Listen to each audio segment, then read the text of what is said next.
এর জন্য প্রথমেই দরকার শসা। এবার কিছুটা শসা গ্রেট করে তার থেকে শসার রস বের করে নিতে হবে। শসার মধ্যে প্রচুর পরিমাণে ভিটামিন ই এবং অ্যান্টিঅক্সিডেন্ট রয়েছে, যা ত্বক থেকে মেস্তা ও ব্রণের দাগ দূর করার পাশাপাশি চোখের নিচের কালো দাগ দূর করতেও সাহায্য করে। শসাতে ব্লিচিং প্রপার্টিজ রয়েছে, যা আপনার ত্বক থেকে ট্যান দূর করে ত্বককে উজ্জ্বল করে এবং স্কিন টোন সমান করে। এছাড়া ত্বক থেকে বয়সের ছাপ দূর করে ত্বককে করে ফর্সা ও উজ্জ্বল। শসার রস বের করে নিয়েছি। এবার আমার দরকার কমলা লেবু। আপনি চাইলে এর পরিবর্তে লেবুর রস ব্যবহার করতে পারেন। এবার এর থেকে কিছুটা কমলা লেবু কেটে নিতে হবে।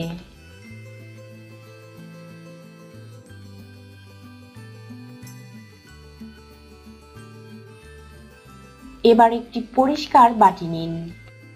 এরপর এতে 3 টেবিল চামচ শসার রস,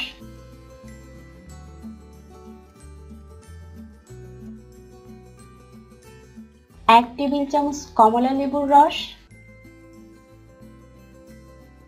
এবং হাফ চামচ কফি পাউডার অ্যাড করে নিন। তারপর সমস্ত উপকরণগুলোকে ভালো করে মিক্স করে নিন। ফ্রেন্ডস, অসাধারণ রেমেডিটা তৈরি। এবার একটি কটন বল নিন এবং কটন বল এই মিশ্রণে ডিপ করে এর সাহায্যে আপনার ত্বকে ম্যাসেজ করুন। ঠিক এইভাবে ধীরে ধীরে আপনার চোখের নিচের কালো দাগের উপর এবং মুখের উপর যেসব কালো দাগ রয়েছে তার উপর ধীরে ধীরে 5 মিনিট ম্যাসেজ করুন।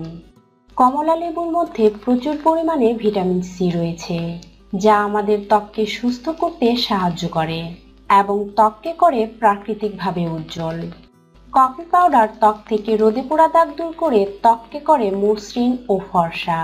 এছাড়া এটা ত্বক থেকে মেস্তা ও ব্রণের দাগ সহ সব রকমের কালো দাগ দূর করে দেয়। 5 মিনিট ম্যাসেজ করার পর এইভাবে 8 থেকে 9 মিনিটের জন্য রেখে দিন। তারপর ঠান্ডা পানি দিয়ে আপনার ত্বককে পরিষ্কার করে নিন। তবে ত্বক পরিষ্কার করার সময় কোনো প্রকার ফেস ওয়াশ বা সাবান ব্যবহার করবেন না। ফ্রেন্ডস, এই ফেস প্যাকটি এতটাই কার্যকর যা আপনি প্রথম ব্যবহারেই বুঝতে পারবেন। আর আপনি যদি নিয়মিত এই প্যাকটাকে ব্যবহার করেন তাহলে আপনার ত্বক হবে ফর্সা, উজ্জ্বল ও টানটান। এর পাশাপাশি ত্বক থেকে সব রকমের কালো দাগ দূর হয়ে যাবে।